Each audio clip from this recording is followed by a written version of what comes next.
வணக்கம். அன்பார்ந்த குரு ஜோதிடம் நேயர்களுக்கு உங்கள் ஜோதிடர் ஜெயம சந்திரமௌலி ஜோதிட பதிவு. இந்த பதிவு துலா லக்ன அன்பர்களுக்கு வக்கர சனி பற்றி. சனி நமக்கு 5ஆம் இடத்துல வக்கரமாயிட்டு இருக்கு. இது நவம்பர் 15 வரைக்கும். அதுக்கப்புறம் வக்கர நிவர்த்தி ஆகும். இதுல சனி செல்லக்கூடிய நட்சத்திரம், நட்சத்திர பாத மாற்றம், இதையெல்லாம் வச்சுதான் நம்ம பலன்கள் பார்க்கணும். நம்மளுடைய நட்சத்திர சூத்திர முறையில கிரகங்கள் நிற்கிற இடத்த விட நட்சத்திரம் சார்ந்து அந்த நட்சத்திர அதிபதி கொள்ளக்கூடிய தொடர்புகள், பாவ தொடர்புகளை வச்சுதான் பலன்கள் மாறும். இப்ப துலா லக்னத்திற்கு சனி பணம் தர்றவர், உத்தியோகம் தர்றவர், தொழில் தர்றவர். அப்படிப்பட்ட சனி இப்ப பலவீனமா இருக்கார். ஏன்னா நமக்கு 5ஆம் இடத்துல இருக்கார். 5ஆம் இடம்ங்கிறது தொழிலுக்கு நல்ல இடம் கிடையாது, பணவரவுக்கு நல்ல இடம் கிடையாது, உத்தியோகத்துக்கு நல்ல இடம் கிடையாது. அப்படிப்பட்ட இடம் பலவீனம் தான் சனிக்கு. பட் இருந்தாலும் கூட அவர் போகக்கூடிய நட்சத்திரத்தினால சில நமக்கு பக்க விளைவுகள் இல்லாம, பாதிப்புகள் இல்லாம பாதுகாக்கக்கூடிய ஒரு அமைப்பும் கிடைக்கும். இப்ப அவர் பூரட்டாதி 2ஆம் பாகத்துல குருவனுடைய நட்சத்திரத்துல பயணிச்சுட்டு இருக்கார். அப்ப குரு எங்க இருக்காருன்னா ரிஷபராசியில 8ஆம் வீட்டுல இருக்கார். ஆனா 5ஆம் வீடான சனி நின்ற ஸ்தானத்துக்கு அது 4ஆம் வீடு. அதனால அவர் உழைப்பையும் பண வருவாய்க்கும் உத்தியோகத்துக்கும் குரு மூலமா சப்போர்ட் பண்றாருன்னு எடுத்துக்கணும். அதாவது சனி உழைப்பை கெடுக்க வேண்டியவர், அதை கெடுக்க முடியாம குரு நட்சத்திரத்துல நம்மளுக்கு நன்மை தராரு அப்படின்றதுதான் கணக்கு.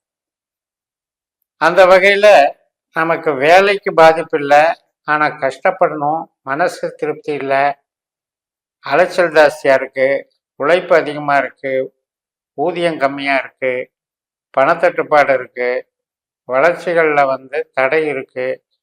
எதை ஒன்று முயற்சி செஞ்சாலும் ஏதாவது ஒன்று அதை முழுமை பண்ண முடியாமல் தடுத்துக்கிட்டே இருக்குது.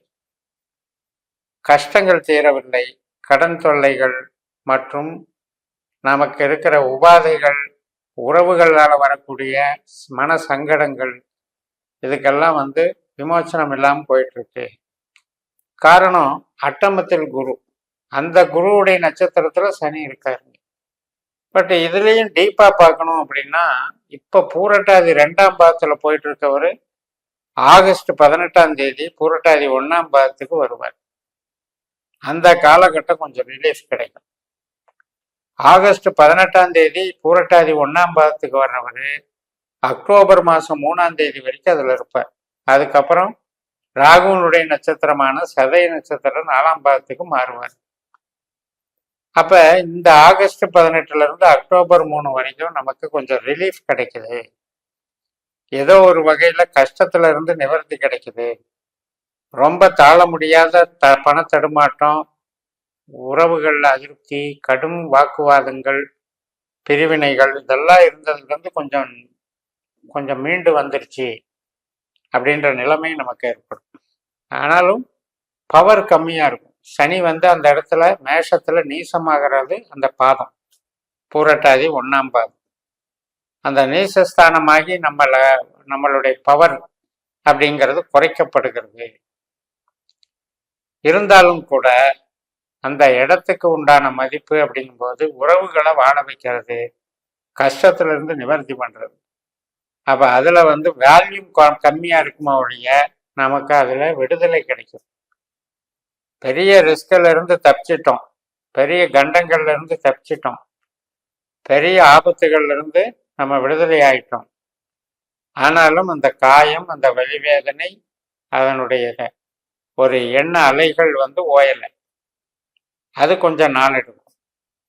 இப்ப அக்டோபர் 3ஆம் தேதி சதய நட்சத்திரத்துக்கு, ராகுனுடைய நட்சத்திரத்துக்கு சனி மாறின பிறகு நட்சத்திர பரிவர்த்தனை ஏற்படுது ராகு கூட.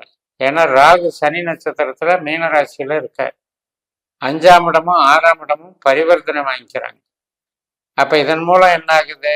ஒரு வேலை கிடைக்கிறதுக்கு வாய்ப்பு, கடன் தீர்றதுக்கு வாய்ப்பு, ஆரோக்கியம் டெவலப் ஆகிறதுக்கு வாய்ப்பு, இதெல்லாம் நன்மைகள் நடக்குது. ஒரு வீடு மனை யோகம் கூட நம்மளுக்கு கிடைக்கும். குழந்தைகளால மேன்மைகள் கிடைக்கும். உத்தியோகம் இல்லாதவங்களுக்கு உத்தியோகம் கிடைக்கும். தொழில் மந்தமாக இருந்தவங்களுக்கு இப்போ தொழில் இயங்க ஆரம்பிக்கும். அப்போ இந்த பரிவர்த்தனை நவம்பர் 15ஆம் தேதி வரைக்கும் வேலை செய்யும். அதுக்கப்புறமும் நேரடியாக வரும்போதும் ராகு மாதிரியே சனி வேலை செய்யறதுனால உழைப்புக்கு பங்கம் இருக்காது. நம்மளுடைய அடிமனசுல போடுற திட்டங்கள், இந்த வேலை செஞ்சா இது மாதிரி பயனடையலாம் அப்படின்னு நம்ம ஒரு குறிக்கோளை நோக்கி நாம் போடக்கூடிய திட்டங்கள் அதெல்லாம் செயல் வடிவம் பெறும். அதன் மூலம் நமக்கு ஆதாயங்கள் நன்மைகள் கிடைக்கும்.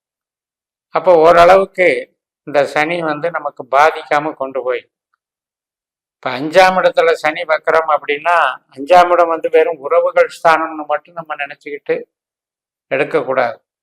அந்த நட்சத்திரம் எந்த நட்சத்திரத்தில் நிற்கிதோ அந்த அதிபதியினுடைய தொடர்புகளை வச்சு தான் நம்ம கணக்கு எடுக்கணும். இப்போ குரு பூரட்டாதி, குருவனுடைய நட்சத்திரமான பூரட்டாதி 2ஆம் பாதத்தில் இருக்கிறத விட ஆகஸ்ட் 18 அன்னைக்கு பூரட்டாதி 1ஆம் பாதத்தில் வர்றது உங்களுக்கு மிகப்பெரிய நன்மைகளை கொடுக்கும். இந்த 2ஆம் பாதத்தில் இருக்கிற வரைக்கும் என்ன ஆகும்னா டைட்டாக இருக்கும். எதுலேயுமே ஒரு ரூட்டே கிடைக்கல, நம்ம கைகள் கட்டப்பட்டிருக்கு, எந்த முயற்சியும் பலன் அளிக்கலைங்கிற ஒரு ஸ்தம்பிக்கிற நிலையை அது உண்டாக்கிட்டு இருக்கு. அதிலிருந்து மாறுதல் அடைஞ்சி ஓரளவுக்கு வேலை வாய்ப்புலரும் சரி, நமக்கு இருக்கிற அந்த கஷ்ட நஷ்டங்கள், மனவேதனைகள், உறவு ரீதியான சங்கடங்கள், இதுக்கெல்லாம் விடுதலை கிடைக்கிற அளவுக்கு இந்த மாற்றம் பண்ணும். அதுக்கப்புறம் அக்டோபர் 3 ராகு நட்சத்திரத்துக்கு வந்த பிறகு இன்னும் கொஞ்சம் பெனிஃபிட்ஸ் அதிகமாக இருக்கும். வேலை வாய்ப்புகளும் நல்லா இருக்கும், உறவுகளும் நல்லா இருக்கும், ஆரோக்கியமும் நல்லா இருக்கும், எதிரிகள் தொல்லையிலிருந்தும் விடுபடலாம். அப்போ இந்த அளவுக்கு நமக்கு எல்லாத்துக்குமே நன்மைகளை செய்கிறதாக தான் இந்த வக்கரச்சனி நமக்கு வேலை செய்யுது.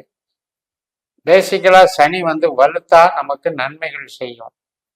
இப்போ சனியினுடைய நட்சத்திரத்துக்கே வருதுன்னு வைங்க. 2025 பயிற்சியாகி போகும்போது உத்திரட்டாதி நட்சத்திரத்துக்கு வரும்போது சனி இன்னும் வலு அதிகமாக இருப்பார். அந்த மாதிரி காலகட்டங்களில் தொழில் பலம், பணவரவு, உத்தியோக பலம், மதிப்பு, புகழ், ப்ரொமோஷன், சொந்த தொழில் வளர்ச்சி, இது எல்லாமே டெவலப் ஆகும்.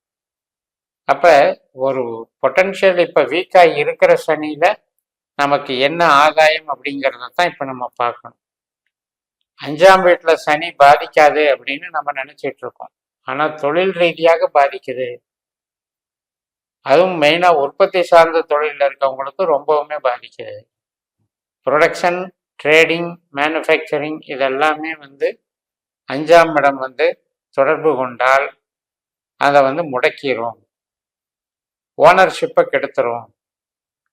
அதே நேரத்தில் ஸ்மார்ட் ஒர்க் பண்ணுறீங்க, நீங்கள் ஒரு வேலை பார்க்குறீங்க, ஒரு மார்க்கெட்டிங் பண்ணுறீங்க, ஒரு ஏஜென்சியை செயல்படுறீங்க, கமிஷன் வகை பண்ணுறீங்க, கலைத்தொழில் பண்ணுறீங்க, செய்தித்துறையில் இருக்கீங்க, ஆவணங்களில் இருக்கீங்க, டிரான்ஸ்போர்ட்டேஜில் இருக்கீங்க, இது மாதிரியான தொழில்களில், மீடியாவில் இருக்கிறது, இது மாதிரியான தொழில்களில் இருக்கவங்களுக்கு பெருசாக பாதிக்காது.